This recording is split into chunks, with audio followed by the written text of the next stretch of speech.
And I'm going to guess has actually also been something that most of us in this room have been wrestling with. And the problem is this. On the one hand, I think all of us understand that because of the Fed's and other central banks' monetary policies over the past years, we've been living in a kind of Truman Show for financial assets since 2009, a fake world in which valuations in many asset classes are dangerously high, in which debt in the system continues to build, and in which price signals have been distorted. And on the other hand, none of us can really predict when the bill for all of this unconventional monetary policy is going to come due. If someone can predict that, please let me know, because I'd love to speak with you at much greater length about it. And in the meantime, we need to put our capital to work. And this kind of reminds me of one of my favorite jokes from the Woody Allen films. There's this joke that he tells at the end of Annie Hall, where he says, guy walks into a psychiatrist's office and he says, "Hey doc, my brother's crazy. He thinks he's a chicken." And the psychiatrist says to him, "Okay, why don't you turn him in?" And the guy responds, "Well, I would, doc, but I need the eggs."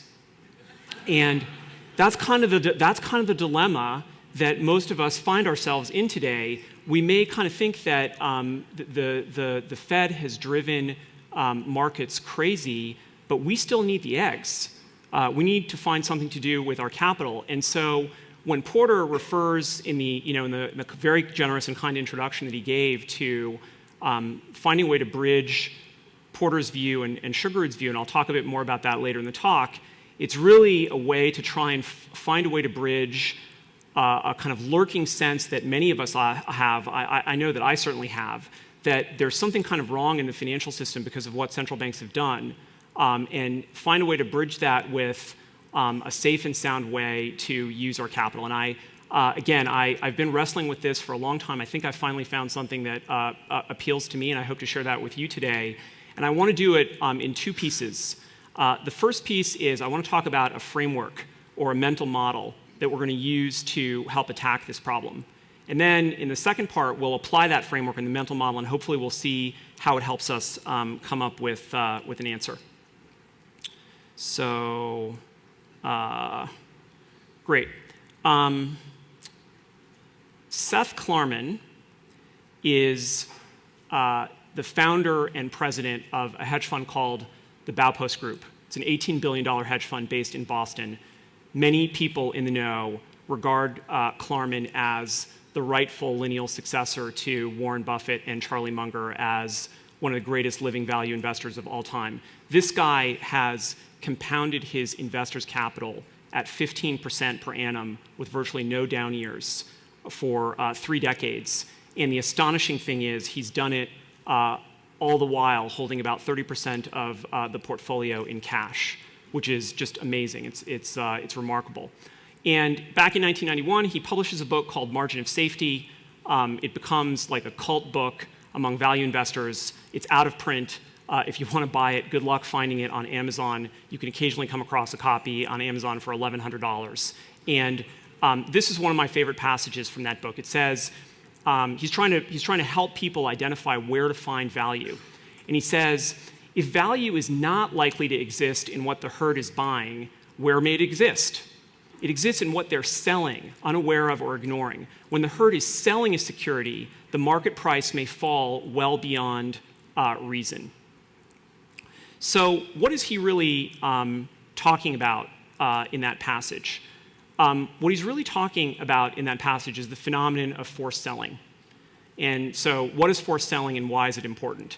As the word implies, forced selling is when market participants are forced to sell, when there's some kind of external factor or driver that effectively puts a gun to people's head and forces them to part ways with financial assets in a way that is insensitive to price. And if you think about it, forced selling is important because it's one of the only ways we can know, almost by definition, that a market is functioning inefficiently. Because By definition, when you have a large amount of forced selling behavior in a particular market or asset class, you have a situation where one half of that market, namely the people engaged in the selling behavior, are selling involuntarily and without real regard to economic signals.